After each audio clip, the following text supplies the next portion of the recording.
Hello everyone, आज की class super से ऊपर होने वाली है। डियर स्टूडेंट, आज मैं class 11 chapter 2 unit and measurement चल रहा हूँ स्टार्ट करने के लिए। तो ये बेहद इंपॉर्टेंट है आपके लिए। सबसे पहले मैं आपको बताना चाहता हूँ mathematical tools and physical word का वीडियो ऑलरेडी बना हुआ है, आप उसको वॉच करिए, अपने कंसेप्ट को परफेक्ट बनाइए। तो डियर स्टूडेंट, आज का टॉपिक है यूनिट एंड मेजरमेंट। सबसे पहले मैं आपको बताना चाहता हूं कि मेजरमेंट का मेन कंसेप्ट क्या है।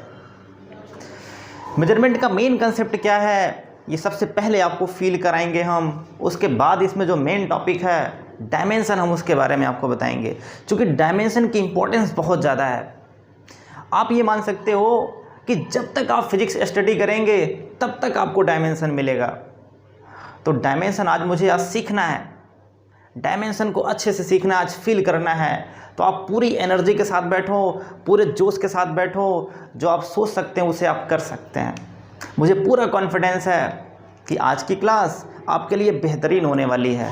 तो स्टार्ट करता हूँ। सबसे पहले मैं आपको बताना चाहूँगा कि मेजरमेंट का मेन कंसेप्ट क्या है।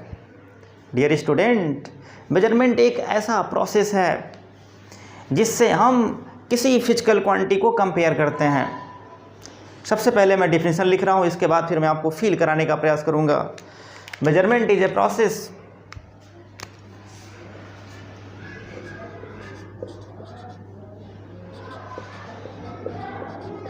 measurement is a process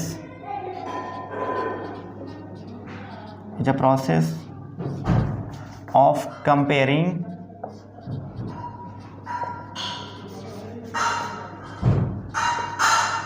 any physical quantity। अरे भाई कौन है? any physical quantity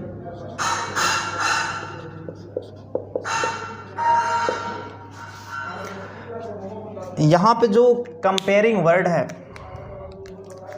comparing and process, दोनों पे आप अंडरलाइन करेंगे।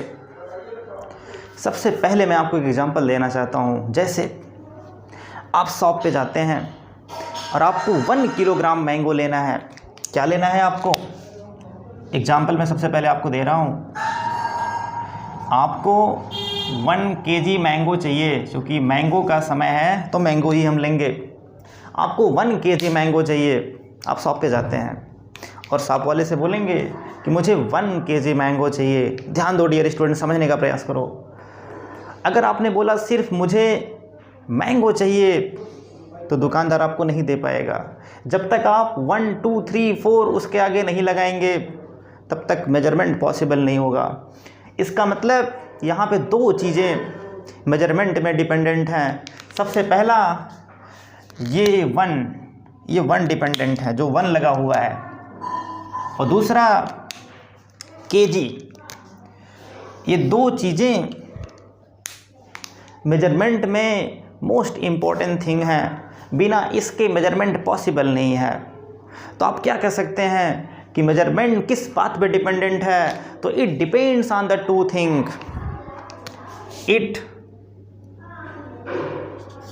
It depends on the लो पक्का आ गया 2 थिंग। ये 2 थिंग पे डिपेंड करता है। सबसे पहला जो ये 1 है, इसको हम क्या बोलेंगे? तो इसका नाम है मैग्नीट्यूड। इसको हम बोलेंगे मैग्नीट्यूड। जो केजी है, इस केजी को हम कहते हैं यूनिट। अभी आपको हम अच्छे से बताएंगे कि यूनिट का मेन कंसेप्ट क्या है। तो आप यहाँ पे क्या देख रहे हो? मैं जो मेजरमेंट है ये 2 बात पे डिपेंड कर रहा है। सबसे पहला मैग्नीट्यूड एंड दूसरा यूनिट। तो आप ये कह सकते हैं कि जो फिजिकल क्वांटिटी है उस फिजिकल क्वांटिटी में 2 चीज़ें बहुत इंपॉर्टेंट हैं, मैग्नीट्यूड एंड यूनिट। कहने का मतलब जो ये 1 केजी है that is called physical quantity. तो अगर हम पूछें कि फिजिकल क्वांटिटी क्या होगा तो आप कहेंगे जो फिजिकल क्वांटिटी है फिजिकल क्वांटिटी, ये हो जाएगा मैग्नीट्यूड मल्टीप्लाई यूनिट। अगर हम इसको Q सपोज करें फिजिकल क्वांटिटी को, तो ये हो जाएगा Q बराबर NU, Q बराबर NU, ध्यान रहे। अब यहाँ पे जो N है, इस N को हम कहेंगे मैग्नीट्यूड, और जो U है इसको कहेंगे यूनिट। N यहाँ पे है मैग्नीट्यूड और U यहाँ पे है यूनिट, Q है फिजिकल क्वांटिटी। अब डियर स्टूडेंट, अगर आपसे पूछें ये यूनिट कैसा होना चाहिए, तो आंसर है इंटरनेशनली एक्सेप्टेबल होना चाहिए। हमारे यहाँ तो भाई पसेरी चलता है, 1.25 किलो चलता है, 1.25 किलो चलता है, ये सब यूनिट नहीं है। ये हम इसलिए यूज करते हैं चूँकि हम जानते हैं, हमारे यहाँ सारे लोग जानते हैं कि पसेरी का क्या मतलब होता है, यूनिट का 1.25 किलो का क्या मतलब होता है। लेकिन जो यूनिट होना चाहिए वो कैसा होना चाहिए, इंटरनेशनली एक्सेप्टेबल होना चाहिए। कहने का मतलब जो आप यूनिट यहाँ पे यूज कर रहे हैं, यही यूनिट हर जगह यूज होना चाहिए। अगर आप चाइना में जाएं और कहें कि हमको 1 किलोग्राम मैंगो चाहिए, तो चाइना वाला आपको आराम से 1 किलोग्राम मैंगो दे देगा।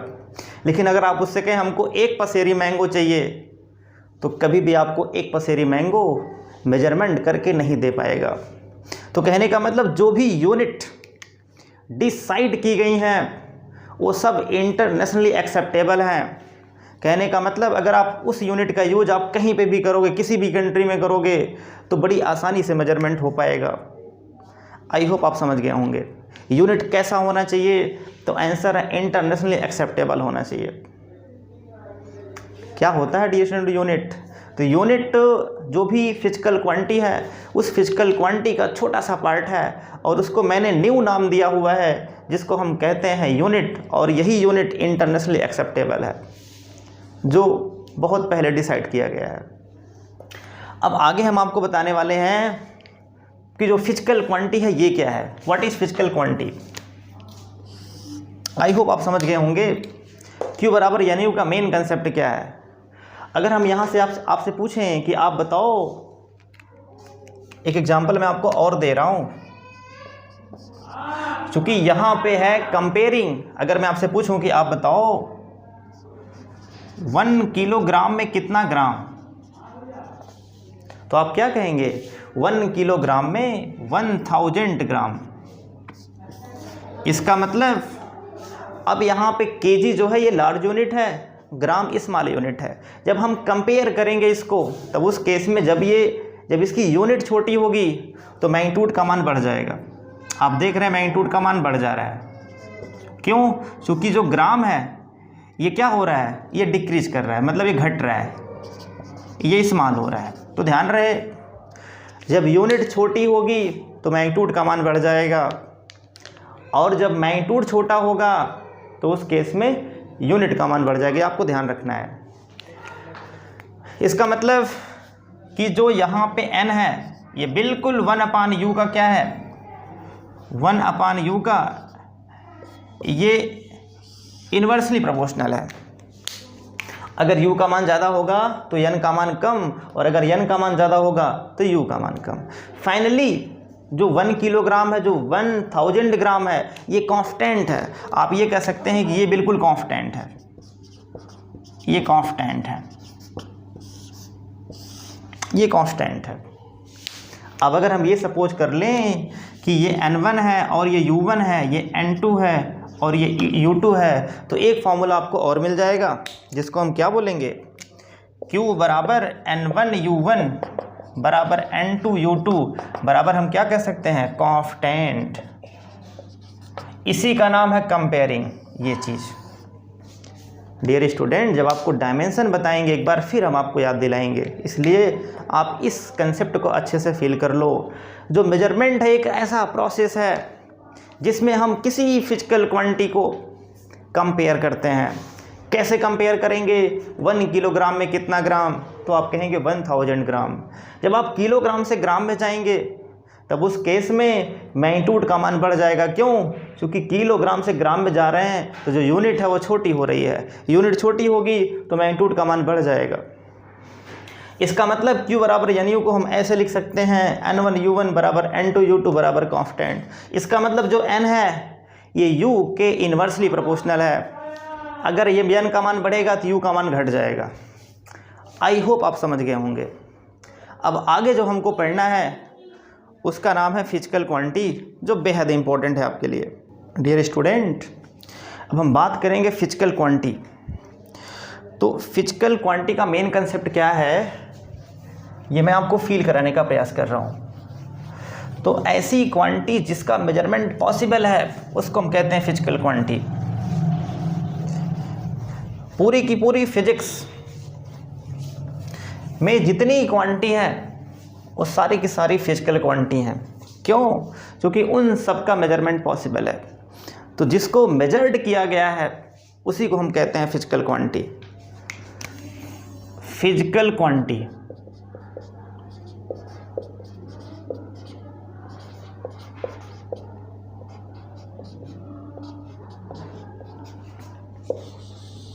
फिजिकल क्वांटिटी, ध्यान रहे डियर स्टूडेंट, फिजिकल क्वांटिटी हम किसको बोलेंगे? जो मेजर्ड क्वांटिटी हैं, मतलब measured quantity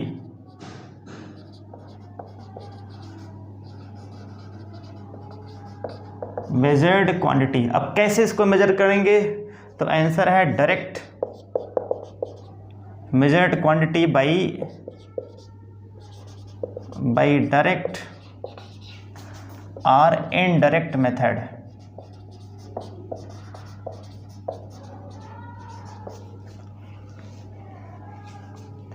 it's called physical quantity. It's called physical quantity. ध्यान रहे, ऐसी क्वांटिटी जिनका मेजरमेंट पॉसिबल है। कैसे मेजरमेंट हम करेंगे? तो आंसर है डायरेक्ट या इनडायरेक्ट मेथड से करेंगे। अब क्या होता है, अभी आप लास्ट में समझ जाओगे कि डायरेक्ट और इनडायरेक्ट मेथड्स क्या होते हैं। अभी आप टेंशन नहीं लेना आपको। अब डियर स्टूडेंट, फिजिकल क्वांटिटी को दो पार्ट्स में डिवाइड किया गया है। सबसे पहला जिसको हम कहते हैं फंडामेंटल क्वांटिटी।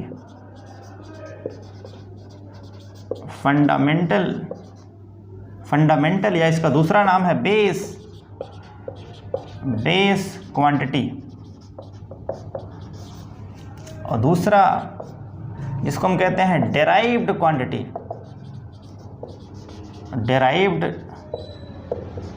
क्वांटिटी। समझने का प्रयास करो। डेराइव्ड का मतलब क्या हुआ? जैसे आप डेरिवेशन करते हो ना, वैसे सेम डेराइव्ड क्वांटिटी है। मतलब ऐसी क्वांटिटी जो डेराइव्ड हो। किससे डेराइव्ड हो? तो आंसर है फंडामेंटल क्वांटिटी से हो, उसको हम कहते हैं डेराइव्ड क्वांटिटी। अब जो यहाँ पे फंडामेंटल क्वांटिटी है ये होता है सेल्फ डिपेंडेंट क्वांटिटी। अगर हम पूछें इसको आप डिफाइन करो तो आप कैसे डिफाइन करोगे? इसका मतलब जो इंडिपेंडेंट क्वांटिटी है, इंडिपेंडेंट फिजिकल क्वांटिटी, या इसका दूसरा नाम होगा सेल्फ डिपेंडेंट। जो सेल्फ डिपेंडेंट क्वांटिटी है, जो सेल्फ डिपेंडेंट फिजिकल क्वांटिटी है, उसी को हम कहते हैं फंडामेंटल या फिर बेस क्वांटिटी। कहने का मतलब ऐसी क्वांटिटी जो किसी पे डिपेंडेंट ना हो। जैसे मैं आपको एग्जांपल दे रहा हूँ, जैसे मैंने सपोज किया लेंथ। अब अगर लेंथ है तो इस लेंथ का किसी से कोई मतलब नहीं है, इसका टाइम से कोई मतलब नहीं है, इसका मास से कोई मतलब नहीं है। अगर लेंथ है तो लेंथ ही रहेगा। दूसरी बात, अगर हम सपोज करें हमारे पास मास है, तो मास भी एक बेस क्वांटिटी है, ये भी फंडामेंटल क्वांटिटी है। क्यों? क्योंकि मास का लेंथ और टाइम के साथ कोई रिलेशन नहीं है। ऐसे टाइम हो जाएगा। नेक्स्ट ऐसे हो जाएगा टेम्परेचर। ऐसे अगेन हो जाएगा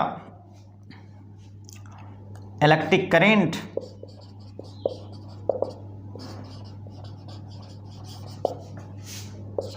नेक्स्ट हो जाएगा ल्यूमिनस इंटेंसिटी।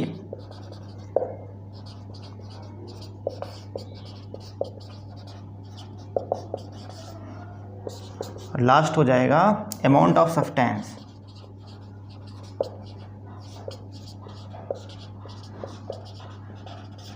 डियर स्टूडेंट, ये सब ऐसी क्वांटिटी हैं जो सेल्फ डिपेंडेंट हैं, इनका किसी से कोई लेना देना नहीं है, ये सब अपने आप में सेल्फ डिपेंडेंट हैं। लेंथ का मास के साथ कोई रिलेशन, मास का इसमें से किसी के साथ कोई रिलेशन नहीं है। लेकिन अगर हम आपसे पूछें कि आप बताओ वेलोसिटी, वेलोसिटी अगर हम बात करें तो आप कहेंगे वेलोसिटी होता है मीटर पर सेकेंड, या फिर अगर हम वॉल्यूम की बात करें तो आप कहेंगे वॉल्यूम होता है metre cube.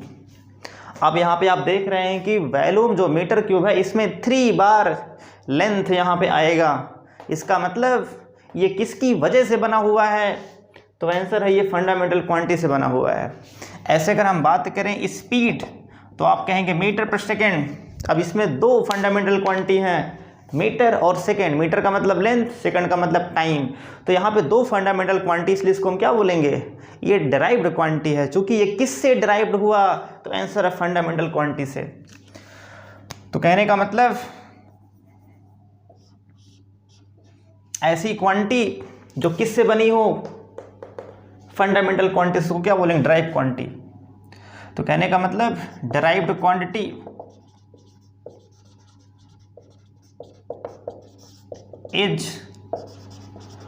is made by fundamental quantity। Fundamental quantity ये बनेगा फंडामेंटल क्वांटिटी। और एग्जाम्पल में ये हो गया। ऐसे बहुत सारे एग्जाम्पल हैं।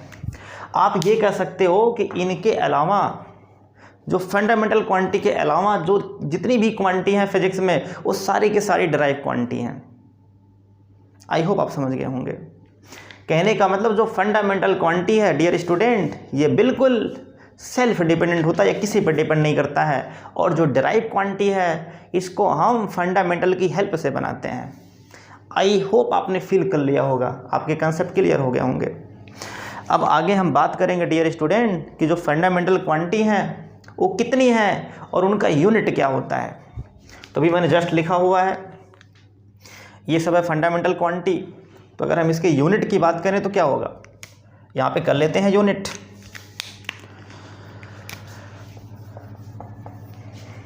अगर हम बात करें कि जो लेंथ है, इस लेंथ का यूनिट क्या होगा? तो आप कहेंगे मीटर। इस लेंथ का यूनिट है मीटर। ऐसे जो मास है, इस मास का यूनिट क्या होगा? तो कहेंगे kilogram.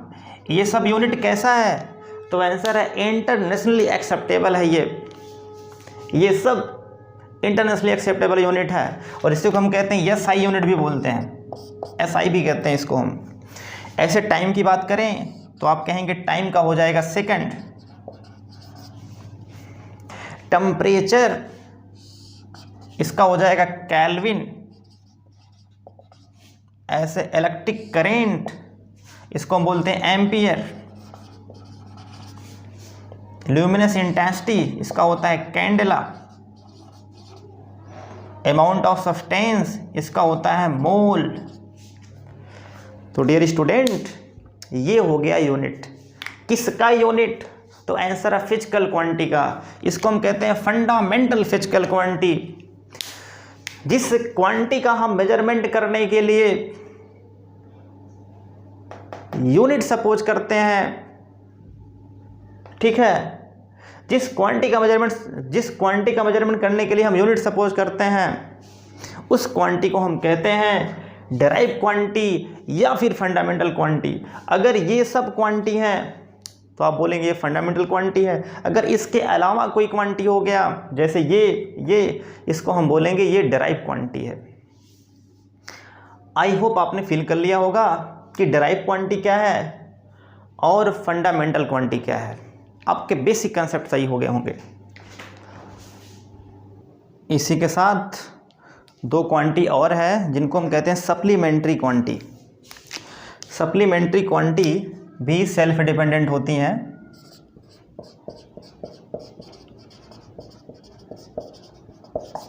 Supplementary quantity, dear student, सबसे पहला जो क्वांटिटी है उसको हम कहेंगे प्लेन एंगल। सबसे पहला है प्लेन एंगल, प्लेन एंगल। अब प्लेन एंगल का कंसेप्ट क्या है? जैसे अगर आपसे पूछें कि आप बताओ इस प्लेन पे कितना एंगल बनेगा, तो आप ऐसे कहेंगे, इस तरीके से होगा, दैट इज कॉल्ड 180 डिग्री।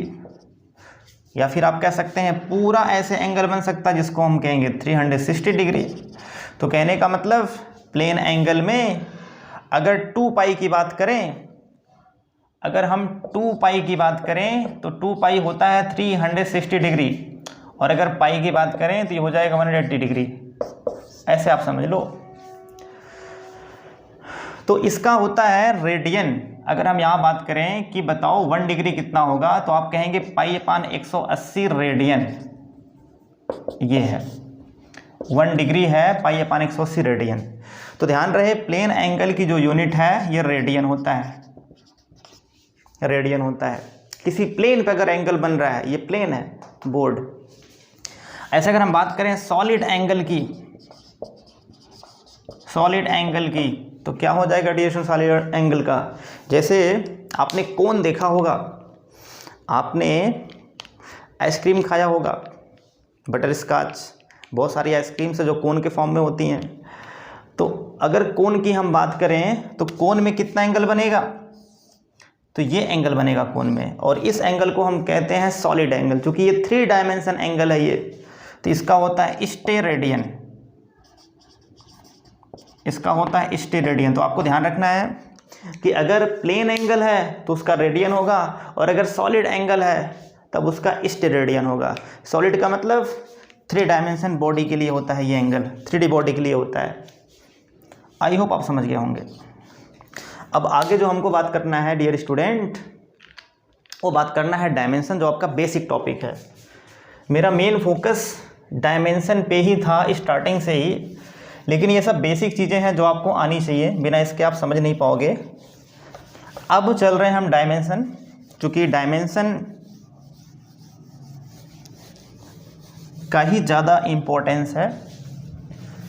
तो सबसे पहले मैं आपको बताना चाहूँगा कि डायमेंशन होता क्या है।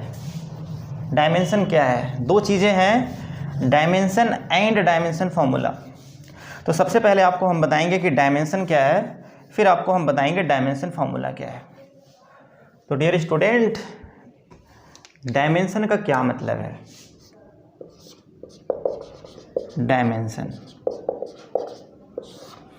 समझने का प्रयास करो। जैसे मैंने मान लिया, अगर मैं कहीं पे लिखूं कि लेंथ, मैंने सपोज किया कि ये लेंथ है, लेंथ। तो लेंथ क्या है? लेंथ है एक फिजिकल क्वांटिटी जिसको हम कहते हैं फंडामेंटल क्वांटिटी। इस लेंथ का अगर हम सपोज करें कि डायमेंशन क्या होगा, तो ध्यान रहे आपको इसका डायमेंशन ऐसे लिखना है। डायमेंशन का जो सिंबल होता है ये स्क्वायर ब्रैकेट होता है। लेंथ के लिए डायमेंशन L है, ये आपको याद रखना है। ऐसे अगर मास की बात करें तो मास का हो जाएगा कैपिटल M, इसको भी हम स्क्वायर ब्रैकेट में कर देंगे। ऐसे अगर टाइम की बात करें तो टाइम का हो जाएगा कैपिटल T। ऐसे अगेन अगर हम टेम्परेचर की बात करें तो टेम्परेचर का होता है, इसको हम K भी कहते हैं, और कहीं कहीं थीटा भी सपोज किया गया है। इलेक्ट्रिक करंट,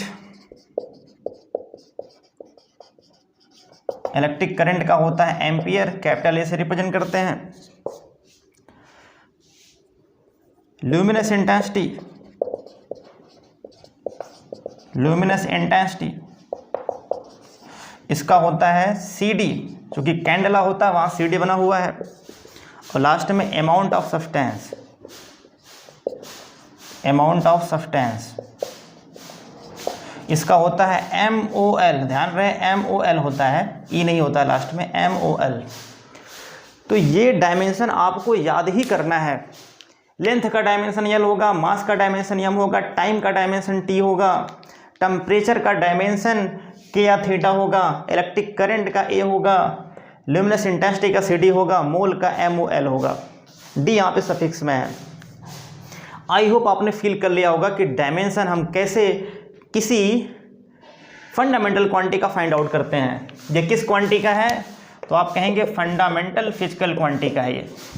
ये फंडामेंटल क्वांटिटी का है। ये फंडामेंटल क्वांटिटी का डायमेंशन आपने निकाला हुआ है। अब डियर स्टूडेंट, रियलिटी में डायमेंशन क्या है?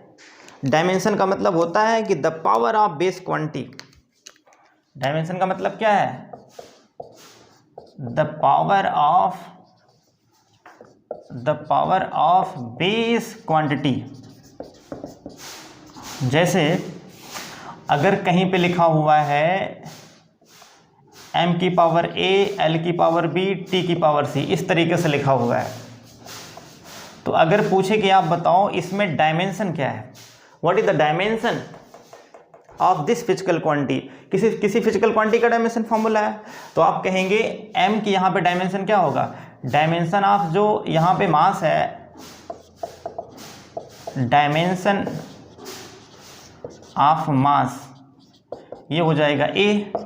ऐसे डायमेंशन ऑफ अगर हम लेंथ की बात करें तो आप कहेंगे ये हो जाएगा b। ऐसे डायमेंशन ऑफ हम टाइम की बात करें तो आप कहेंगे c। इसका मतलब कि जो पावर है, किसका पावर है? तो आंसर है कि जो बेस क्वांटिटी है। अब भाई अगर पूछें कि मास क्या है, लेंथ क्या है, टाइम क्या है, तो आपका आंसर होगा ये बेस क्वांटिटी है। तो जो बेस क्वांटिटी का पावर है, जो फंडामेंटल क्वांटिटी का पावर है, उसी को हम कहते हैं डायमेंशन। मतलब मास का डायमेंशन ए होगा, ऐसे लेंथ का डायमेंशन बी होगा, टाइम का डायमेंशन सी होगा। आई होप आपने फिल कर लिया होगा। अब अगर पूछें कि डायमेंशन फार्मूला क्या है, डायमेंशन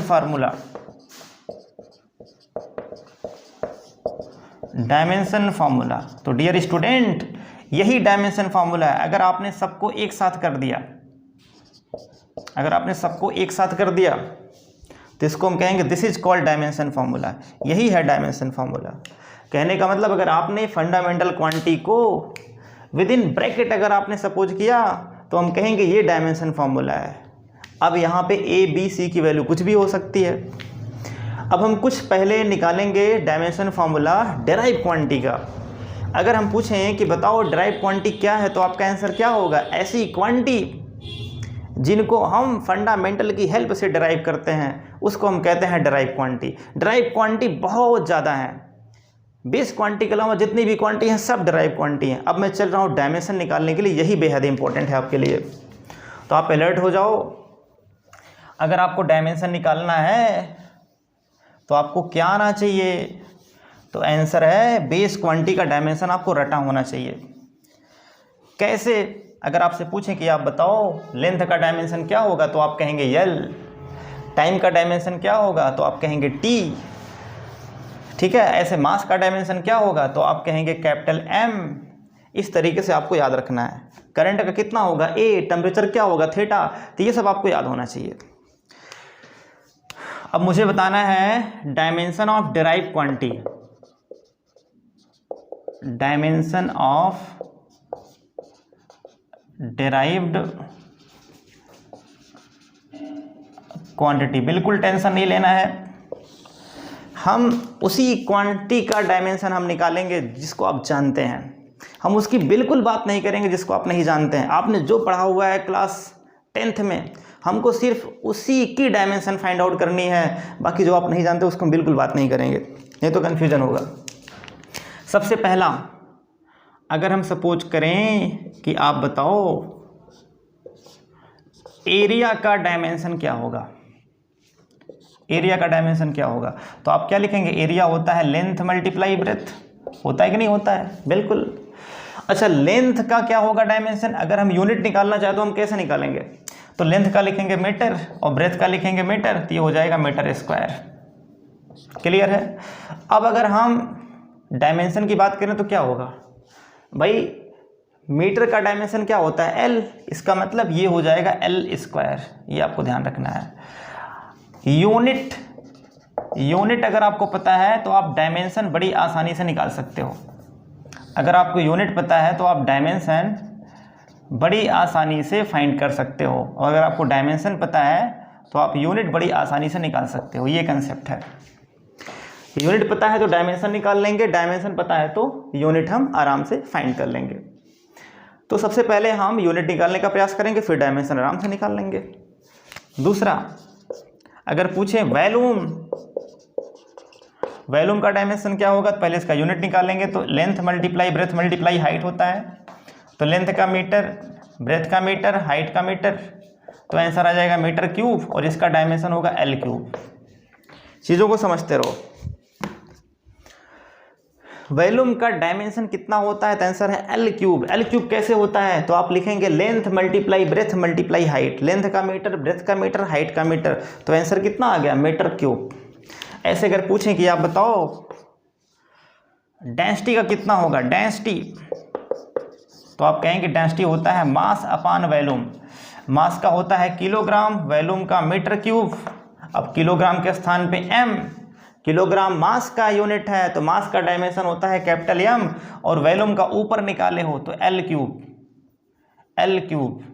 इसको सॉल्व करेंगे तो आ जाएगा ml की पावर -3। ध्यान रहे स्क्वायर ब्रैकेट आपको लगाना ही लगाना है, बिना उसके काम नहीं चलने वाला है। ऐसे नेक्स्ट अगर हम बात करें स्पीड की बात करें, तो स्पीड क्या होता है, डिस्टेंस अपॉन टाइम, मतलब x upon T, distance upon time. Distance का होगा l और टाइम का होगा t, या डिस्टेंस का अगर यूनिट निकालें तो मीटर, टाइम का सेकंड, तो आ जाएगा मीटर पर सेकंड। अगर हम इसका डायमेंशन निकालें तो मीटर का हो जाएगा l, सेकंड का t, तो हो जाएगा LT पावर -1, ये LT पावर -1। ऐसे अगर वेलोसिटी की बात करें तो स्पीड का भी LT पावर -1 होगा, वेलोसिटी का भी LT पावर -1 होगा।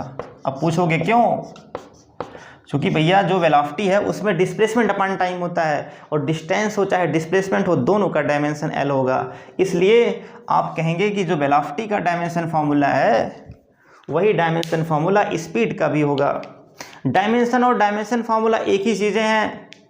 जब पूछेगा डायमेंशन आप बताओ किसी भी फिजिकल क्वांटिटी का, तब उस केस में आप कहेंगे लेंथ की डायमेंशन 1 होगा, टाइम की डायमेंशन -1 होगा। लेकिन अगर पूछे कि आप बताओ स्पीड का डायमेंशन क्या होगा, तो आप कहेंगे LT पावर -1 होगा। ध्यान रहे, मतलब डायमेंशन और डायमेंशन फार्मूला में बहुत बेसिक डिफरेंस है। हाँ, अब इसके बाद अगर हम सपोज करें एक्सेलरेशन, इसको हम क्या लिखेंगे, एक्सेलरेशन का मतलब होता है स्पीड अपॉन टाइम। स्पीड का मतलब अभी आपने ऊपर लिखा हुआ है मीटर पर सेकंड, और टाइम का सेकंड, तो हो जाएगा मीटर पर सेकंड स्क्वायर। इसको लिखेंगे हम L/T स्क्वायर, सॉल्व करेंगे तो आएगा LT पावर -2, LT पावर -2 आ जाएगा ये। ऐसे अगर फोर्स की बात करें तो फोर्स कितना होता है, आप कहेंगे MA, मास मल्टीप्लाई एक्सेलरेशन। याद करो फोर्स का क्या कंसेप्ट था, F बराबर MA, और यहाँ पे M का हो जाएगा किलोग्राम और A का होगा मीटर पर सेकंड स्क्वायर। बहुत सिंपल है, किलोग्राम के स्थान पे M, मीटर के स्थान पे L, सेकंड के स्थान पे T स्क्वायर, तो कितना हो जाएगा, इसको ऊपर लेके जाएंगे mLT पावर -2। ये सब बेसिक चीज़ें हैं जो आपको याद रखनी है। अगर आपको फार्मूला पता है तो आप यूनिट निकाल लेंगे, अगर आपको यूनिट मालूम चल जाएगा तो आप आराम से डायमेंशन निकाल लेंगे। ये तरीका होता है। 7 अगर वर्क की बात करें, वर्क, तो वर्क का फॉर्मूला आपने क्या पढ़ा है, फोर्स मल्टीप्लाई डिस्प्लेसमेंट। तो फोर्स का कितना होगा अभी आपने निकाला, किलोग्राम मीटर पर सेकंड स्क्वायर, मल्टीप्लाई यहाँ मीटर कर देंगे तो हो जाएगा किलोग्राम मीटर स्क्वायर बटे सेकंड स्क्वायर। जब इसका डायमेंशन लिखेंगे किलोग्राम का m, मीटर स्क्वायर का L स्क्वायर, और ऊपर T स्क्वायर होगा। जब इसको सॉल्व करेंगे तो mL स्क्वायर T पावर -2 हो जाएगा। सिंपल है, T स्क्वायर ऊपर जाएगा तो -2 हो जाएगा, प्लस का माइनस हो जाता है। ऐसे अगेन अगर हम बात करें वर्क के बाद पावर की बात करें, तो पावर होता है वर्क अपॉन टाइम।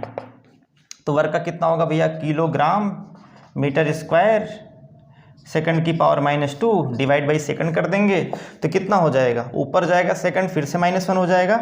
इसका मतलब किलोग्राम मीटर सेकंड की पावर -3 हो जाएगा, मीटर स्क्वायर सेकंड की पावर -3। इसका डायमेंशन कितना होगा, तो आप कहेंगे L² T⁻³ इस तरीके से आप बहुत सारी क्वांटिटी का डायमेंशन फार्मूला निकाल सकते हैं। सिर्फ एक कंसेप्ट है बस, अगर आपको फार्मूला पता है तो आप बड़ी आसानी से यूनिट निकाल सकते हैं, और अगर आपको यूनिट मालूम चल जाए तो आप डायमेंशन फार्मूला आराम से निकाल लेंगे, क्योंकि आपको पता है लेंथ की यूनिट मीटर और मीटर के लिए डायमेंशन है L, ऐसे मास की यूनिट किलोग्राम और उसके लिए डायमेंशन है M। तो आई होप आप फील कर लिए होंगे। अब हम कुछ बेहतरीन जो फिजिकल क्वांटिटी है उसका हम डायमेंशन निकालेंगे, फिर क्लास को एंड करेंगे। डियर स्टूडेंट, अब कुछ क्वांटिटी हैं जिनका हमको डायमेंशन फार्मूला फाइंड आउट करना है। सबसे पहला है ग्रेविटेशनल कांस्टेंट। तो मेन कंसेप्ट क्या है, अगर आपको डायमेंशन फार्मूला निकालना है तो आपको मेन कंसेप्ट क्या याद रखना है, कोई एक ऐसा फार्मूला आपको सपोज करना है जिसमें ग्रेविटेशनल कांस्टेंट इन्वॉल्व हो, फिर आप वहाँ से जी एक तरफ करके आराम से यूनिट निकालेंगे, फिर उसका डायमेंशन निकाल लेंगे। तो ऐसा कौन सा फार्मूला है जिसमें जी इन्वॉल्व है, आप सोच के बताओ। तो आपने पढ़ा हुआ है F बराबर जी m1 m2 divide by r², जिसको हम कहते हैं ग्रेविटेशनल फोर्स। अगर पूछें कि यहाँ से g की वैल्यू क्या होगी तो आप कहेंगे F r² divide by m1 m2 हो जाएगा। F का क्या होगा डायमेंशन, यूनिट क्या होगा F का, तो आप कहेंगे किलोग्राम मीटर सेकंड की पावर -2। R का कितना होगा, तो इसका हो जाएगा मीटर², डिवाइड बाई किलोग्राम तो हो जाएगा किलोग्राम का स्क्वायर। 1 किलोग्राम यहाँ से कट गया, 1 अब यहाँ कितना हो जाएगा, तो आप कहेंगे किलोग्राम पावर -1, और ये हो जाएगा मीटर का क्यूब और साथ में सेकंड की पावर -2। देखो कितनी आसानी से हमने निकाल लिया यूनिट, बड़ी आसानी से फाइंड कर लिया यूनिट। अब आपको डायमेंशन लिखना है, तो बताओ इसका डायमेंशन फार्मूला क्या होगा। तो केजी का डायमेंशन फार्मूला क्या है, केजी मास के लिए है तो इसका हो जाएगा M की पावर -1, मीटर का हो जाएगा L की पावर 3, सेकंड का हो जाएगा T की पावर -2। तो ये हो गया डायमेंशन फार्मूला किसका, तो आंसर है जी का, ग्रेविटेशनल कांस्टेंट का। तो आपने कैसे निकाला इसको, बड़ी आसानी से। सबसे पहले आपने फार्मूला बनाया, और फार्मूला बनाने के बाद फिर आपने जी को एक तरफ कर लिया, और उसके बाद सारे टर्म का यूनिट लिख डाला, और लास्ट में क्या किया, फिर डायमेंशन लिख दिया। सबको पता है आपको यूनिट का डायमेंशन क्या होता है, सॉल्व कर दिया, आंसर हो गया। तो ये पहला हो गया। दूसरा है प्लैंक कांस्टेंट। तो प्लैंक कांस्टेंट H हो सकता है कि आप न जानते हो फार्मूला, मैं आपको बता दे रहा हूँ। इसका फार्मूला होता है E बराबर h म्यू। तो अगर हम यहाँ पे H सपोज करें तो आप कहेंगे E बाई म्यू होगा। अब E का होता है, E है एनर्जी, और एनर्जी का यूनिट होता है किलोग्राम मीटर सेकंड की पावर -2, मीटर स्क्वायर सेकंड की पावर -2, और ये है म्यू है फ्रीक्वेंसी। फ्रीक्वेंसी क्या होता है, तो आप कहेंगे 1 टाइम पीरियड। इसका मतलब टाइम पीरियड का होता है, ये टाइम है, इसका हो जाएगा T, या इसको हम कहेंगे 1 सेकंड होगा, और ये हो जाएगा सेकंड की पावर -1। तो अगर हम यहाँ पे लिखें तो यहाँ लिखेंगे सेकंड की पावर -1, ऊपर जाएगा सेकंड की पावर +1 हो जाएगा। इसका मतलब ये बनेगा किलोग्राम मीटर स्क्वायर सेकंड की पावर -1, और इसका डायमेंशन कितना हो जाएगा, तो mL² T पावर -1। ये डायमेंशन हो गया H के लिए। तो अगर आपको यूनिट पता है तो आप आराम से डायमेंशन निकाल सकते हो, आप डायरेक्टली डायमेंशन लिख सकते हो। भाई E का डायमेंशन क्या होगा, एनर्जी है तो mL² T पावर -2, फ्रीक्वेंसी का डायमेंशन क्या होगा, T पावर -1। तो डायरेक्टली आप आंसर निकाल सकते हो बिना यूनिट के भी। ओके, तो जैसे भी आप करना चाहो। अब आगे हम बात करेंगे ε0। अब आप बताओ ε0 कहाँ आपको मिला था, फर्स्ट चैप्टर में, कमेंट करके बताते रहो। इसका नाम क्या है, तो आप कहेंगे इलेक्ट्रिकल परमिटिविटी। कौन सा ऐसा फार्मूला है जहाँ पे ε0 आपको मिला, तो आप कहेंगे F = 1/4 pi ε0 Q1 Q2 by r²। अब यहाँ से अगर ε0 की बात करें, इसको यहाँ ले जाएंगे या फिर यहाँ पे आ जाएगा, तब ये हो जाएगा 1/4 पाई F Q1 Q2 divide by r²। अब यहाँ पे डियर स्टूडेंट आपको सबका लिखना है डायमेंशन। अब मैं लिख रहा हूँ यूनिट नहीं, मैं डायमेंशन डायरेक्ट लिख रहा हूँ। अगर हम पूछें कि चार्ज का डायमेंशन क्या होगा, तो आप कहते हैं I बराबर Q/T। तो Q बराबर कितना हो जाएगा, I × T, ये हो जाएगा। और आपको पता है कि आई कैसी क्वांटिटी है, तो फंडामेंटल क्वांटिटी है, इसका डायमेंशन होता है ए और टी का डायमेंशन होता है टी, तो इसका डायमेंशन हो जाएगा चार्ज का, आंसर है ए इंटू टी। तो यहाँ पे ए टी पुट करेंगे, यहाँ ए टी पुट करेंगे तो ये हो जाएगा ए टी का स्क्वायर। क्लियर? अच्छा, 4 पाई ये कांस्टेंट है और कांस्टेंट का डायमेंशन नहीं होता है, नो डायमेंशन, नो डायमेंशन। क्यों डायमेंशन नहीं होगा? तो आंसर है ये फिजिकल क्वांटिटी नहीं है, सिर्फ फिजिकल क्वांटिटी का डायमेंशन होता है, किसी कांस्टेंट का डायमेंशन नहीं होता है, इसलिए इसका डायमेंशन नहीं होगा। एफ का डायमेंशन अभी आपने याद किया था, mLT⁻², ठीक है, mLT⁻²। और r का कितना होगा? तो है L²। इसको सॉल्व कर देंगे तो ये L² यहाँ पे L³ हो जाएगा, m ऊपर जाएगा -1, तो m⁻⁻1 और ये हो जाएगा a², या फिर यहाँ से करेंगे हम L⁻⁻3, t ऊपर जाएगा तो +2 हो जाएगा और ऊपर भी +2 है तो +4 हो जाएगा और बचेगा a²। आप समझ गए होंगे। इसको लिखेंगे a² t²। अब ये t⁻⁻2 है, ऊपर जाएगा +2 हो जाएगा, पहले से 2 है और +2 यहाँ से हुआ तो +4 हो जाएगा और a² बचा ही है। तो ये डायमेंशन आपने किसका निकाल लिया? तो आंसर ε0 का ये डायमेंशन फॉर्मूला है। ठीक है, ये डायमेंशन फॉर्मूला ε0 का है। आई होप आप समझ गए होंगे। ऐसे अगर पूछें कि चार्ज की डायमेंशन क्या होगी, मैंने जितनी भी यहाँ पे क्वांटिटी लिखा हुआ है ये सारी क्वांटिटी के बारे में आपको आइडिया है। हम ऐसी किसी क्वांटिटी की बात नहीं कर रहे हैं जिसके बारे में आप नहीं जानते हैं। बहुत सारी फिजिकल क्वांटिटी हैं, समय आएगा उसका हम निकालते रहेंगे। अभी आपको बिल्कुल टेंशन नहीं लेना है, सिर्फ उसी क्वांटिटी का डायमेंशन निकालना है जिस क्वांटिटी को आप जानते हैं। ओके। अब आगे हम बात करेंगे पोटेंशियल